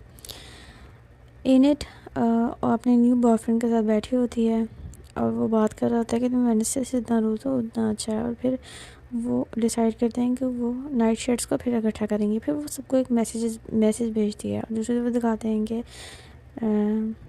पक्सी अपने फादर के साथ ज़ॉम्बी को ढूंढ रहा होता है, लेकिन वो उससे नहीं मिलती है। लेकिन हाँ, वो एक गाला में पहुँचते हैं जहाँ पे सब ने ही बहुत ही ज़ॉम्बी टाइप कॉस्ट्यूम्स पहने होते हैं। वो लोग वहाँ जाते हैं ताकि वो एंजॉय कर सकें जब तक ज़ॉम्बी नहीं मिलता है। इधर दिखाते हैं कि उस नाले में पुलिस को वो लाश मिल गई है और उससे मतलब पता चलता है कि किसी ने उसका दिमाग भी खा लिया है और दूसरी तरफ उसकी बॉडी पे एक हाइट के निशान भी हैं। और वो लोग गाला में पहुँच गए होते हैं और वो लोग काफ़ी इंजॉय कर रहे होते हैं। और इस तरफ दिखाया जाता है कि ईडन जिसने सारे नाइट शेड्स को इकट्ठा किया था, एजेक्स से पूछा तुम तो नाइट शेड हो भी नहीं, और ईडन बताती है कि तुमने ही तो मुझे स्पॉन्सर किया था। और वेडनेसडे वहाँ आ जाती है, वो कहते हैं कि हमें क्या ज़रूरत है ये करने की। वो बताती है कि कि टाइलर एडन को मुझे मारने वाला है, क्या ये इतना काफ़ी नहीं। और फिर सब वो प्लान बनाते हैं कि किस तरह उसे काबू करेंगे। वे प्रिंसिपल उसको बताती उसकी हेल्प करने की कोशिश कर रही होती है कि तुम ये सब नहीं करो, तुम्हारे लिए सेफ नहीं है, लेकिन उनकी बात नहीं सुनती है। वो उसकी मास्टर बनना चाहती है ताकि वो उसे काबू कर सके, ताकि वो किसी को नुकसान ना पहुँचाए, कम से कम वो ईडन को कुछ ना करे। इधर दिखाते हैं कि गाला में बहुत सारे ज़ॉम्बीज़ होते हैं और वो सबको डराने की कोशिश कर रहे होते हैं, लेकिन वहाँ पे एक असली ज़ॉम्बी आ जाता है, लेकिन और किसी को पता भी नहीं होता है, और वो एक बंदे का दिमाग खाना शुरू हो जाता है और सबको लगता है कि शायद ये भी कुछ हो रहा है। और जो उनका हेड होता है वो कहता है कि मैंने ही सबको कहा था कि डराने के लिए, लेकिन वो अंदर जाता है तो दिखता है कि एक शख्स का सच में दिमाग एक ज़ॉम्बी खा रहा है। और फिर वो वहाँ से भाग रहा होता है, लेकिन बक्सी उसे देख जाता है और वो बक्सी को कहता है कि मुझे यहाँ से जाने दो वरना पुलिस मुझे पकड़ लेगी। वो दिखाते हैं एकदम वहाँ पुलिस आ जाती है, लेकिन बक्सी पुलिस को कहता है कि यहाँ पे कोई भी नहीं है, यहाँ पे सिर्फ मैं अकेला हूँ, और वहाँ से चला जाता है। वहाँ से निकल रहा होता है तो मिस्टर एडम उसे देख जाते हैं दूर से जाते हुए, और वो अपने बेटे के पास जाते हैं, लेकिन बक्सी उनको भी कुछ नहीं बताता है। वो समझ जाते हैं कि उनका बेटा उनसे झूठ बोल रहा है, लेकिन वो इस बात को अभी फ़िलहाल के लिए इग्नोर कर देते हैं। उनको कहता है कि मुझे ज़ॉम्बी नहीं मिला, शायद वो अब यहाँ से चला गया है और वो हमें कभी नहीं नहीं मिले। और ये कह के वो वापस अपने घर आ जाते हैं। इधर वेडनेसडे की मॉम अपने गाला की तैयारी कर रही होती है और कुछ प्रैक्टिस कर रही होती है। तो हेलोविल की एक पेशेंट अंदर आती है और वेडनेसडे की मॉम को देख के पहचान जाती है। उनकी बहुत ही पुरानी फ्रेंड होती है और वहाँ पे वेडनेसडे की फ़ोटो भी होती है। वो कहती है कि ये कौन है, ये तुम्हारी बेटी है, इसी ने मेरी जान बचाई है, ये तो एक फरिश्ता है, फरिश्ता। और उनको बताती है कि मुझे मेरा बेटा टायलर चाहिए। तो हमें यहाँ से पता चलता है कि टायलर की मॉम होती हैं। और यहाँ पे दूसरी तरफ वेडनेसडे टायलर का वेट कर रही होती है ताकि वो उसे अपने काबू में कर सके और उसे एक हाइट बनाने से रोक सके। और वेडनेसडे को थिन बताता है कि टायलर वहाँ पे आ चुका है। लेकिन जब तक टायलर हाइट के बेस पे नहीं आता तब तक वेडनेसडे उस पर कोई एक्सपेरिमेंट नहीं कर सकती। वेडनेसडे के हाथ में एक इंजेक्शन होता है ताकि वो उस पर लगा सके। और वो एनिड उसके सामने आती है ताकि वो उसको देखे गुस्से में हाइट बन जाए। और ऐसा ही होता है, जैसे ही उसको देखता है गुस्से में हाइट बन जाए। तो वहाँ पे बियंका और एजिक्स भी होते हैं ताकि वो उसकी हेल्प कर सकें। लेकिन उनकी किसी की भी हेल्प करने से पहले ही वेडनेसडे पे हमला कर देता है। अभी वो उस पर हमला कर ही रहा होता है कि पीछे से एक और हाइड्रा आता है जो उसको पुश करता है और वो वेडनेसडे को मारने लगा होता है। लेकिन वहाँ पे मिसेस एडम आ जाती हैं जो कि आवाज़ देके बताती हैं कि तुमने मुझसे प्रॉमिस किया था कि तुम अपने बेटे को लेकर यहाँ से चले जाओगे, तो भैया मैं क्या कर रही हो। इस तरह में पता चलता है कि वो जो दूसरी हाइड है वो वेडनेसडे, जिसने उसे वेडनेसडे को वहाँ से निकलवाया है, वो वही है। और इस बात पर वेडनेसडे से बहुत ही गुस्सा होती है कि आपने ऐसा क्यों किया, मैं उसकी काबू कर लेती। अब सीन सबकी तरफ दिखाया जाता है कि थिन बैठा है, एक अंगूठी को देख रहा है जो कि उसकी बहुत ही पुरानी होती है। यहाँ दिखाते हैं मिस्टर एडम्स अपनी वाइफ को बताते हैं कि वक्सी का जो ज़ुम्बी है वो कोई और नहीं, उनका ही पुराना कोई फ्रेंड है और उनसे कोई दुश्मनी निभाने के लिए आया है। इधर दिखाते हैं कि जो हेलोविल्स की प्रिंसिपल होती है, जो सबको ही हाफ क्लास को मार रही होती है, उसको ज़ुम्बी मार देता है। और दूसरी तरफ दिखाते हैं कि एडन जो कि अपने म्यूज़िक की प्रैक्टिस कर रही होती है, एकदम ही वो एक वेल्फ बनती है और जंगल की तरफ भाग जाती है। ये सब कुछ उसकी म्यूज़िक टीचर देख लेती हैं। वो हैरान हो जाती हैं कि अभी तो फुल मून भी नहीं था तो वो कैसे एकदम वुल्फ बन गई। तो फिर उन्हें अंदाज़ा होता है कि ये शायद एक अल्फ़ा है। इधर दिखाते हैं कि नेक्स्ट सीन दिखाते हैं कि प्रिंसिपल का ऑफिस का होता है जहाँ वेडनेसडे और एडन वहाँ एनिड वहाँ पे होती है। प्रिंसिपल उनसे पूछे होते हैं कि तुम लोग किसने कहा था कि हाइट के पीछे जाओ। तो वो बताती है कि हम उसे पकड़ने लगे थे, मैं उसको इंजेक्ट करने लगी थी, लेकिन वहाँ पे एक और हाइड आ गया। तो प्रिंसिपल कहते हैं ओ माय गॉड, एक और। शेरिफ भी वहीं होता है, वो परेशान हो जाता है। लेकिन वेडनेसडे की मॉम कहती है कि वो लोग वहाँ से चले गए, उन्होंने उनसे प्रॉमिस किया था। कहती है अच्छा तो अब आपको हाइट की प्रॉमिस पे यकीन है। लेकिन वो इस बात को रफा दफा कर देते हैं क्योंकि उनको गाले की तैयारी करनी होती है। इधर दिखाते हैं कि वेडनेसडे को उसकी प्रिंसिपल जो कि इसकी गार्डियन भी है उसको बुलाती हैं। फिर वो उनके पास जाती है, वो कहती है तुम ये ठीक नहीं कर रही हो, तुम्हें ईडन को सब बताना चाहिए, तुम उसे क्यों नहीं बता रही हो। वो कहती है कि मैं उसे नहीं बता सकती, वो डरपोक है, उससे मैं कैसे बता सकती हूँ कि वो जल्दी मरने वाली है, मैं उसे कभी नहीं बताऊँगी। आगे दिखाते हैं कि उनके टीचर वहाँ पे आते हैं। वो कहते हैं तुम किससे बातें करी। कहती है किसी से नहीं। फिर उनसे कुछ सवाल करती है, उसे बताते हैं कि किस तरह वो उनका पुराना ही शागिर्द था जिसने उनको ये मशीन बना के दी, जिसकी वजह से वो अब तक ज़िंदा है और वो और कोई नहीं, वही ज़ोंबी ही है। और वो उसकी एक बहन भी थी। और इस तरह दिखाते हैं कि वेडनेसडे अपने भाई के पास जाती है, उसको कहती है कि तुम इसको ढूंढो, तुम बताओ मुझे ज़ोंबी तुम्हारा कहाँ पे। वो कहते हैं कि वो जब मुझे मिला था उसके पास से गिर था। तो वो पिक्चर देखती है, उसे पता चलता है उसने तो उसको आज़ाद करवाया था। और फिर वो अपनी बहन को ढूंढ रहा है। इधर दिखाते हैं कि टायलर और अपनी मॉम गठे बैठे होते हैं और एडियन वहाँ बैठी परेशान हो रही होती है। तो उसके पास उसका बॉयफ्रेंड आता है और वो उसे बोलता है कि तुम क्यों परेशान हो। कहते हैं कि नहीं ऐसी कोई बात नहीं। फिर दिखाते हैं उसको कुछ मैसेजेस आते हैं। ईडन पूछती है कि तुम्हें किसके मैसेज आए। वो कहता है मेरी मॉम के।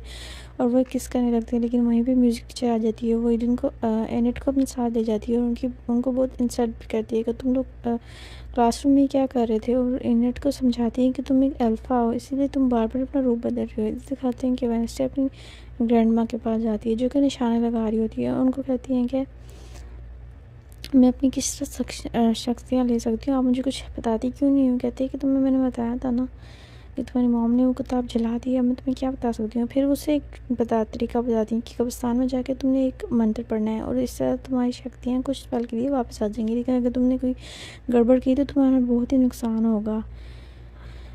और वो अपनी क्लास में अपने रूम में आके इनेट को ये बात बताती है कि मैं वहाँ पे कब्रिस्तान में जा रही हूँ। इनेट उससे मना करती है कि प्रिंसिपल ने कर्फ्यू लगाया है कि बच्चे बाहर नहीं निकल सकते हैं रात को, लेकिन वो उसकी बात नहीं सुनती है, चुपके से वहाँ से निकल जाती है। और अभी वो निकली ही होती है कि कुछ देर बाद थेन आके बताता है कि प्रिंसिपल स्कूल का राउंड ले रही हैं और देख रही हैं कि कौन अपने रूम में है कौन नहीं है। और नीरन ये देख के परेशान हो जाती है और इसलिए भाग के उसके पीछे चली जाती है ताकि वो वेडनेसडे को वापस ला सके। इधर दिखाते हैं कि वेडनेसडे उस कब्रिस्तान में और उस कब्र के पास पहुंच चुकी है। वो मंत्र वहाँ पढ़ रही होती है और वो मंत्र पढ़ रही थी तो एकदम वो कब्र के अंदर चले जाती है और देखती है कि वहाँ एक बहुत ही खूबसूरत लेडी है। वो पूछती है कि तुम यहाँ क्या कर रही हो, यहाँ पर तो कोई भी नहीं आ सकता। तो वो बताती है कि मैं एडम्स फैमिली से हूँ। कहती है अच्छा, तो तुम फैमिली कहती है मुझे मेरी दिव्य दृष्टि, कहती है तुम इस ग्लो पे हाथ रखो, लेकिन तुम मिस्टेक नहीं करना, अगर तुमने कोई मिस्टेक की तो तुम्हें अपनी दृष्टि कभी नहीं मिलेगी। और फिर दिखाते हैं वो लो पे हाथ रख देती है और फिर उससे कुछ विजन नज़र आते हैं टायलर और उसकी माँ के। और इतनी देर में ईडन वहाँ जाती है और वेडनेसडे के कंधे पे हाथ रखती है और एकदम वो बेहोश हो जाते हैं।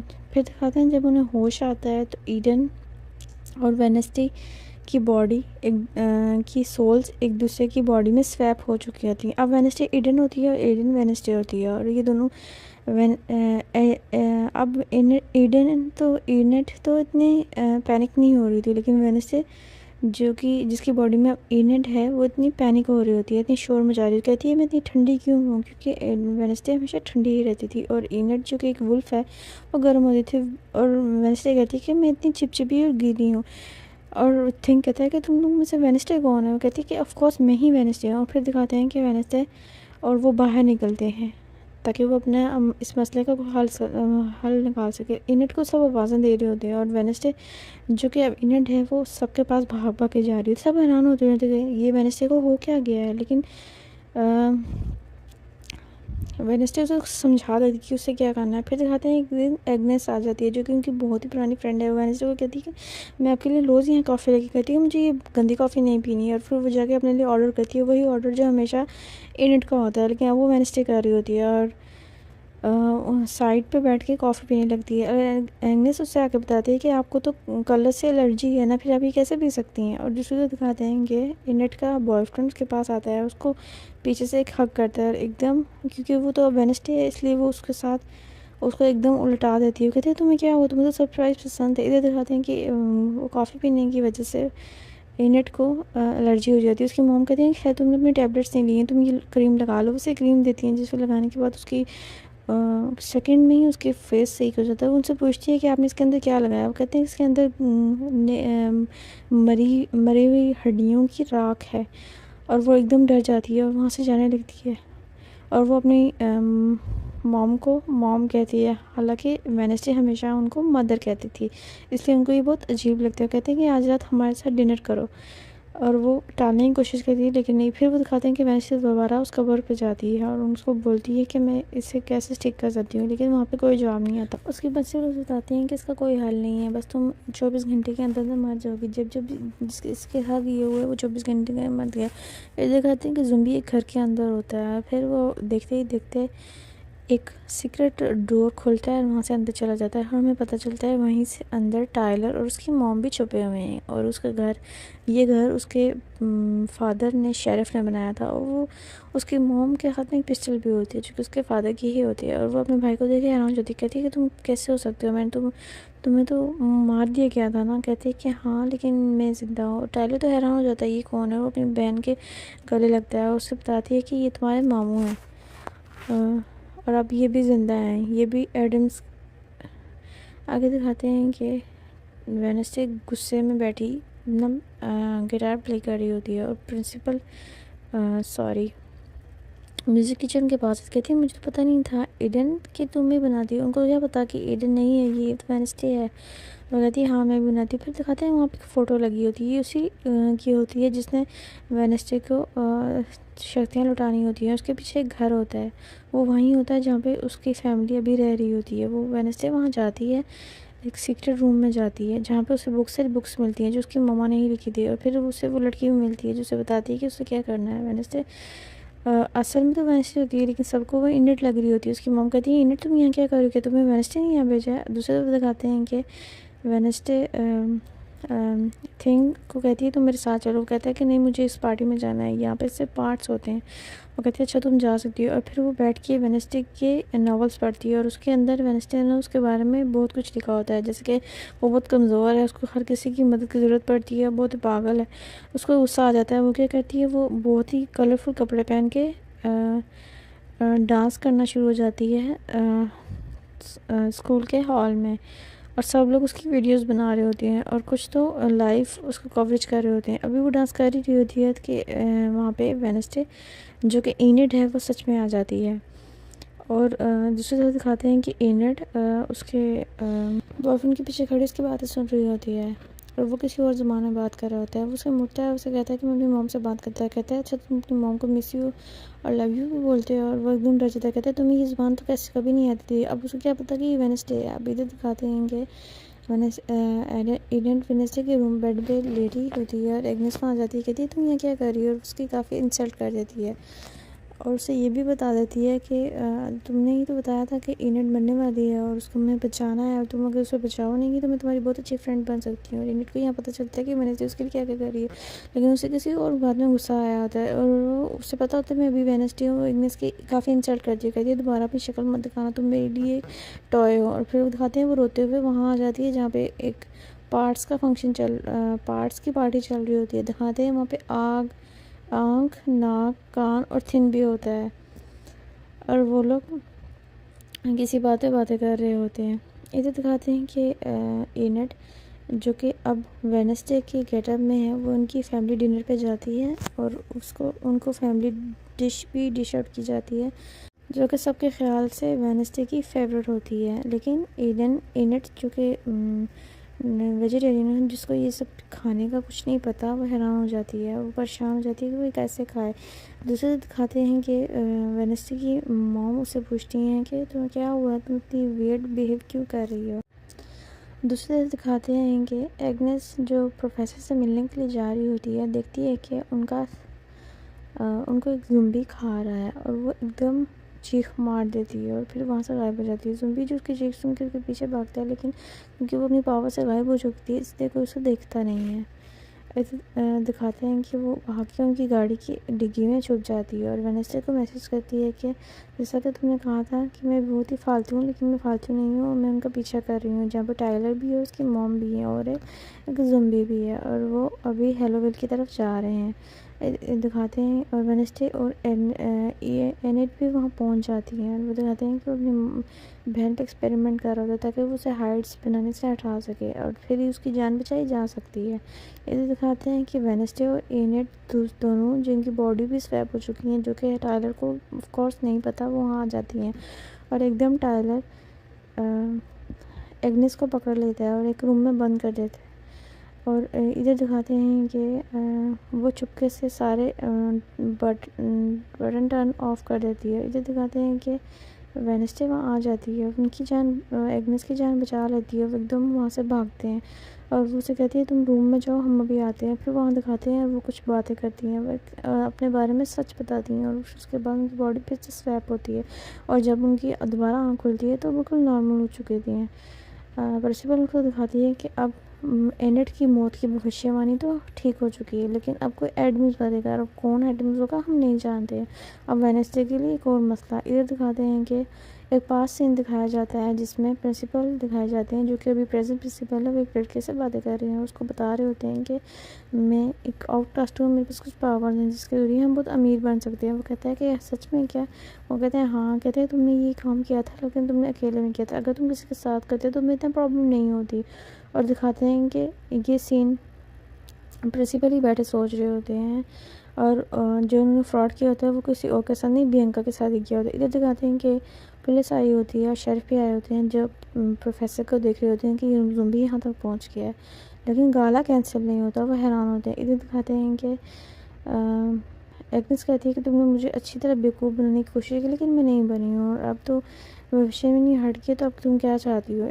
और फिर दिखाते हैं कि वेडनेसडे उसके मॉम के पास जाती है और कहती है आप मुझसे बातें क्यों छुपाती हैं, आप जानती हैं ना उस ज़ॉम्बी के बारे में, फिर आप हमें क्यों नहीं बता रही है। वो उनको बताती है कि वो हमारा फैमिली फ्रेंड था और तुम्हारे बाप का तो बहुत ही अच्छा फ्रेंड था, और इस तरह बातें करती है। वो कहती है कि आप तो नॉवल्स भी लिखती हैं, आपने मुझे बताया नहीं, और आपके नॉवल इतने रोमांटिक इतने चीप होते हैं, इतना रोमांस कौन लिखता है। वो कहती है कि मैं सब लिखती हूँ, मैंने अपनी मॉम को दिखाया था लेकिन उन्हें पसंद नहीं है। इसे दिखाते हैं कि एनेट को भी पता चल जाता है कि उसका बॉयफ्रेंड से, और एनेट तो उससे ब्रेकअप करने के लिए भी तैयार होती है लेकिन वो नहीं मानता। वो कहता है कि हम चलो अच्छे फ्रेंड बनते हैं जब तक तुम्हारी मिसअंडरस्टैंडिंग ख़त्म नहीं हो जाती। यहाँ दिखाते हैं कि म्यूज़िक टीचर उसको समझाती है कि तुम एक अल्फ़ा हो, तुम्हें बहुत ख्याल रखना है कि तुम्हें मून नाइट पे कभी भी चेंज नहीं होना, अगर तुम चेंज हो गई तो तुम्हें मसला होगा। और यहाँ पे दिखाते हैं कि ज़ॉम्बी बैठा अपनी बहन से किस बारे में बात कर रहा होता है, और वो कहती है कि तुम मुझसे वादा करो कि तुम्हें जिस मैंने कहा है वैसे ही करोगे। दूसरी तरफ दिखाते हैं कि वेडनेसडे टेलर के घर में आती है और वो कुछ सबूत ले रही होती है कि पता चले कि वो कहाँ छुपे हैं, और उससे वो जगह मिल जाती है जहाँ पर वो छुपे होते हैं। वो देखती है कि वहाँ पे कुछ रुमाल्स पड़े हैं। इससे उसे समझ आती है कि उसकी बहन बीमार है। अगला सीन गाला का तरह जाता है जहाँ वेडनेसडे की ग्रैंड माँ आई होती है जो प्रिंसिपल के ऑफिस में होती है। प्रिंसिपल उनको एक प्रोजेक्ट दिखा रहे होते हैं जिसमें दिखाते हैं कि वो नेवर मूड को प्रॉपर चेंज कर देंगे और बीच में एक टावर बनाएंगे जिसके ऊपर लिखा होगा जो कि इसकी ग्रैंड माँ के लिए होगा अगर वो फ्रेंड्स देती हैं। वो कहती है मैं इस बकवास में अपने पैसे ज़ाया नहीं करूँगी। वो कहता है ठीक है।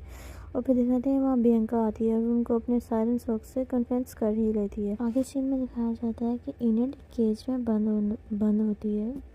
वेडनेसडे उससे मिलने आती है, उसे कहती है कि तुम रात को यहाँ पे रहो, और कहती है हाँ मैं यहाँ रहूँगी और मैं योगा करूँगी ताकि मुझे गुस्सा ना आए और मैं कभी बुल्क में ना बदलूँ, इसलिए मैं अल्फ़ा नहीं बन सकती। और उससे कहती है अगर मैं कभी अल्फ़ा बन गई तो क्या तुम मुझे ढूंढने आओगी। वो कहती है हाँ प्रॉमिस, मैं तुमसे ज़रूर ढूंढूंगी, जहाँ भी तुम जाओगी मैं तुम्हारे पीछे ज़रूर आऊँगी। इधर दिखाते हैं कि एग्नेस एजेक्स जो होता है वेडनेसडे को कुछ बताता है और उससे भी शक हो जाता है, इसलिए वो बियंका से एक फ़ाइट करती है और बियंका से पूछती है कि तुम्हारी मॉम कहाँ है, तो क्या प्रिंसिपल तुम्हें वो कर रहे हैं। वो कहती है हाँ वो ऐसे कर रहे हैं, और उसे बताती है। उसे सारी बात बताने के बाद एंड पे उसके ऊपर साइलेंट सॉन्ग यूज़ कर देती है, लेकिन उसके पास एग्नेस होती है जो कि सब सुन लेती है। उसे बताती है कि आगे दिखाते हैं, अगला सीन दिखाते हैं कि टाइलर अपनी मॉम को ब्लड देता है जिसके बाद उसकी मॉम ठीक होती है। वो एक क्लिनिक में छुपे होते हैं। यहाँ का सीन दिखाया जाता है कि बियंका प्रिंसिपल के ऑफिस में जाती है, देखती है कि वहाँ पे वही शख्स होता है जो उसकी मॉम को बेवकूफ़ बना रहा होता है। और उससे पता चलता है कि सारा काम तो प्रिंसिपल का है। प्रिंसिपल उसको देखते देखते उसको आग लगा देता है क्योंकि उनके पास एक फायर की पावर होती है, क्योंकि वो एक आउटकास्ट होता है। यहाँ दिखाते हैं कि फंक्शन शुरू हो गया होता है और जो मेन चीफ गेस्ट होते हैं जो कि वेडनेसडे की नानी है वो वहाँ पे आती है एक बहुत ही डिफरेंट स्टाइल में। वो एक बोट में होती है और बहुत ही वीआईपी प्रोटोकॉल की तरह आती है। वेडनेसडे उनको देख रही होती है और वेडनेसडे को बहुत ही गुस्सा आया होता है क्योंकि उसके डैड की इंसल्ट की होती है। उन्हें बोला था कि वो एक आउटकास्ट नहीं है। इधर दिखाते हैं कि इनेट की जो बॉयफ्रेंड है उसकी और पहले से गर्लफ्रेंड होती है सोफिया, वो वहाँ आ जाती है। और दूसरी तरफ दिखाते हैं कि एग्नेस बैठ के रो रही होती है और इनेट इसके पास आती है और कहती है तुम क्यों रो रही हो। कहती है क्योंकि मैं वेडनेसडे की फ्रेंड बनना चाहती हूँ। जैसे तुम उसकी फ्रेंड बनो, उसके साथ चिपको मत, उससे दूर रहो। जितने तुम उससे दूर रहोगी वो खुद तुम्हारी फ्रेंड बन जाएगी। और फिर दिखाते हैं कि वो उसकी बात मान लेती है। इधर दिखाते हैं कि बक्सी जो कि बाहर आया होता है उसे पता भी नहीं होता कि यहाँ पे ज़ुम्बी घूम रहा है जो उसका पीछा कर रहा है। एजेक्स जो होता है वो उनकी हेल्प कर रहा होता है। यहाँ दिखाते हैं कि वेडनेसडे और एनेट और एग्नेस अपना डांस शुरू करती हैं क्योंकि दोनों ने ही प्रैक्टिस की होती है। अब उसका कोई और पार्टनर तो होता नहीं, उसका बॉयफ्रेंड भी किसी और गर्लफ्रेंड के साथ चला गया होता है, इसलिए अब ये दोनों ही डांस कर रही होती हैं। और ये दिखाते हैं कि थिन भी ये सब बहुत ही इंजॉय कर रहा होता है और डांस करते करते ही एग्नेस जो कि गायब हो जाती है, अपनी पावर के थ्रू गायब हो जाती है। और फिर देखते ही देखते वो प्रिंसिपल के पास जाके उसकी जेब से वो सायरन सॉन्ग का सेफ्टी कवच निकाल लेती है। वो जाके प्रिंसिपल को अपने सायरन सॉन्ग से बताती है कि जो सच है वो उनको बताओ। फिर वो सबके सामने बताता है किस तरह उसने सायरन सॉन्ग से वेडनेसडे की नानी को उसकी मॉम को फोर्स किया कि वो यहाँ डोनेशन करे। वैसे ही दूर देख रही होती है, उसके सर पे और इसकी फेस पे बहुत ही अच्छी स्माइल होती है। फिर दिखाते हैं वो अपनी फायर से उसे मारने को लगता है, लेकिन एजिक्स कहाँ जाता है, उसे पत्थर का बना देता है। एकदम ऊपर से झूमर गिरता है और पत्थर टूट जाते हैं और उसकी जान छूट। वेडनेसडे की नानी भी ये मंजर देख रही होती है और वो बहुत ही हैरान होती हैं कि ये सब क्या हो रहा है। अगर दिखाते हैं कि वो वेडनेसडे कहती है कि तुम मेरे साथ चलो, तुम्हें मेरे साथ रहना चाहिए, अपनी मॉम के साथ नहीं। वो उसको अपनी बेटी से दूर कर रही होती है, ना जाने क्यों, उनके पीछे क्या वजह होती है, ये तो हमें बाद में पता चलेगी। वो कहती है नहीं, मैं आपके साथ नहीं जाऊँगी, आपने मेरे डैड की इंसल्ट की। अगर आप चाहती हैं कि मैं आपको इसके लिए माफ़ कर दूँ तो आपको एक बड़ा डोनेशन देना पड़ेगा, वो भी मेरे डैड के नाम पे, इस ओवरकास्ट में, नोवर माउंट में। दूसरी तरफ दिखाते हैं कि एकदम उनको पता चलता है कि बक्सी वहाँ या नहीं है, और फिर उन्हें समझ आती है कि ज़ुम्बी उसको ले गया है। वो उसके पीछे भागते हैं और उनको नहीं मिलता है। फिर वो प्रिंसिपल उनको बताती हैं कि किस तरह वो अपनी फैमिली की हेल्प से अपनी शक्तियाँ बढ़ा सकते हैं। अगर वो तीनों ही साइकिक एबिलिटी रखती हों तो फिर वो बैठ के एक मंत्र पढ़ती है, और फिर उस मंत्र से वेडनेसडे को सब नज़र आ जाता है। किस तरह कुछ पास्ट की मेमोरीज नज़र आती हैं, और फिर वो आके उसके फादर को बताती है कि आपने क्यों उसको मारा था और वो बदला ले रहा है, वो उसी कब्र में बक्सी को भी दफनाएगा। फिर वो उसे बताती है कि उसको पावर चाहिए थी, इलेक्ट्रिक पावर्स, और इतने ज़्यादा इलेक्ट्रिक यहाँ पे नहीं थी। और वो उसके तुम्हारे फादर जो कि एक आउटकास्ट थे, उनके पास इलेक्ट्रिक की पावर थी, लेकिन उसने एक्सपेरिमेंट उनके पे किया जिसकी वजह से उनकी पावर्स ख़त्म हो गई और अब उनके पास कुछ भी नहीं बचा। दिखाते हैं कि नेट दिखाते हैं कि जो अब वो अकेली हो गई है, और एजिक्स उसके पास आता है जो कि उसका पिछले सीजन में उसका बॉयफ्रेंड था, लेकिन अब उसका सिर्फ फ्रेंड होता है। और एग्नेस भी उसकी बहुत ही अच्छी फ्रेंड बन गई है। इधर दिखाते हैं कि उसकी मॉम, टायलर की मॉम बैठी होती हैं, और बक्सी को भी उन्होंने बंद करके रखा होता है और वो टायलर को ठीक करना चाहते हैं। और यहाँ पे दिखाते हैं कि ये सब प्लान कर रहे होते हैं कि किस तरह वो बक्सी को बचा सकते हैं, लेकिन अभी तक उन्हें तो समझ नहीं आता। लेकिन वेडनेसडे इनट को कहती है कि तुम अपने केज में ही रहना, तुम्हें वहाँ से बाहर निकलने की ज़रूरत नहीं है। वो कहती है कि ठीक है। इधर दिखाते हैं कि बक्सी का जो फ्रेंड होता है उसके पास एक लेटर आता है जिससे उसे पता चलता है कि बक्सी कहाँ है, और वो वेडनेसडे बैठी उसी के बारे में सोच रही होती है, तो उसे समझ आता है कि वो उसे कहाँ जाना है। फिर वो वहाँ जाते हैं स्कल ट्री के पास, और दिखाते हैं कि बक्सी वहीं पे होता है, और वो वेडनेसडे के लिए ही वहाँ खड़े होते हैं। वहाँ पे टायलर भी होता है। फिर दिखाते हैं कि उनको पता वो उसे दफनाने लगे होते हैं और वेडनेसडे को ज़िंदा दफना देते हैं। और फिर वहाँ से उनको ये भी पता चलता है कि थिन जो है वो उसी का एक हैंड है, थिन कोई और थिंग नहीं है बल्कि वो उसका ही हाथ है। और फिर दिखाते हैं वो उसका अपने हाथ के साथ वापस बंद कर लेता है, वो उसको पावर्स वापस मिल जाती हैं। वेडनेसडे अब कब्र के अंदर होती है, एग्नेस वहीं होती है लेकिन उसे निकाल नहीं सकती, और वो भाग के एलियन के पास चली जाती है। इनेट को कहती है, एलियन जो कि केज में होती है, आज रात उसे केज में रहना होता है क्योंकि आज फुल मून होता है, लेकिन वो वहाँ से बाहर आ जाती है। वेडनेसडे के लिए वो कुछ भी कर सकती है, उसकी बेस्ट फ्रेंड होती है, और वो उसको निकाल नहीं पा रही होती, इसलिए वो एकदम वुल्फ में बदल जाती है। और उसे वुल्फ में बदलने के बाद जल्दी जल्दी मिट्टी खोद के उसको कब्र से निकाल लेती है। और जब वो वेडनेसडे उठती है और उसको कहती है तुम यहाँ क्या कर रही हो, और वह इनेट ये देख के घबरा जाती है और वहाँ से भाग जाती है। वेडनेसडे से कहती एग्नेस को कहती है कि तुम उसके पीछे जाओ। ये दिखाते हैं कि वेडनेसडे अपनी फैमिली को बचाने के लिए वहाँ आती है, जहाँ पे वो मशीन जो कि क्लॉक टावर होता है, जहाँ पे वो मशीन उन्हें स्टार्ट करनी होती है। देखते हैं कि मशीन, लेकिन उनके पहुंचने से पहले ही मशीन स्टार्ट हो चुकी होती है। टायलर की मॉम अपने भाई को इशारा करती है, और फिर दिखाते हैं कि वो टायलर को वहाँ बांध देते हैं। उसको वो कहता है मॉम मुझे मेरी शक्तियाँ चाहिए, मुझे हाइड ही बन के रहना है, मुझे ये सब पसंद है। वो कहती है कि नहीं, तुम्हें हाइड बन के जाने की ज़रूरत नहीं है। फिर दिखाते हैं कि उस पर टेस्टिंग शुरू हो जाती है, एकदम एक बिजली का झोंका उसके ऊपर गिरता है और वहाँ वेडनेसडे आ जाती है, और उसके सर पे मारने के बजाय उसके हाथ पे मारती है। वो कहता है कि क्यों, तुमने मुझे क्यों बचाया। वो कहती है कि शायद मेरा निशाना चूक गया, और फिर वो अपनी मॉम को ही मारना शुरू हो जाता है क्योंकि उसने उसको वहाँ बांधा होता है। और फिर दिखाते हैं एक बहुत ही बड़ा धमाका होता है जिससे सारी चीज़ें तबाह हो जाती हैं, सब बेहोश पड़े होते हैं। फिर सबको होश आता है, और वेडनेसडे की मॉम कहती हैं कि तुम्हारी भविष्यवाणी अब गलत साबित होगी, अब कोई भी एडम्स नहीं मरेगा। इतनी देर में दिखाते हैं कि ज़ुम्बी को फिर से होश आ गया है, और वो अपने हैंड से जो कि थिन है उसी से वेडनेसडे का गला दबाने की कोशिश करता है दूर ही खड़ा होकर, क्योंकि उसके अंदर पावर्स होती हैं। और वेडनेसडे कुछ भी नहीं कर पा रही होती है और उसकी माँ को इतनी फोन करना कि वो तो दिखाते हैं कि उनको वाकई होश आ जाता है। वो क्या करता है, वो उसके दिल को, जो कोई पुर्जा दिल है, जिस्म से निकाल के अलग करता है। जैसे ही उसका दिल उससे अलग होता है वो वहीं मर जाता है और उसकी बॉडी से निकल के अलग हो जाता है और इस तरह वो सब सेव हो जाते हैं। इधर से दिखाया जाता है कि थिन अपना पैकिंग कर रहा होता है।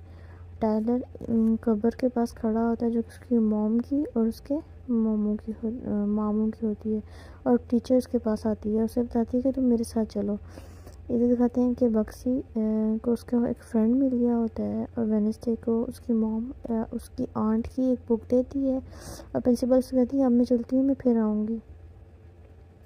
और यहाँ दिखाते हैं कि वेडनेसडे अपने अंकल फास्टर को बुलाती है ताकि उनके साथ टाइलर भी प्रिंसिपल अपनी म्यूज़िक टीचर के साथ चला जाता है और वेडनेसडे अपनी आंट की बुक देख रही होती है और अब उसकी मॉम के साथ उसके रिलेशन अच्छे होते हैं तो उसकी डेविड डिस्ट्री भी वापस आ जाती है। उसे नज़र आता है कि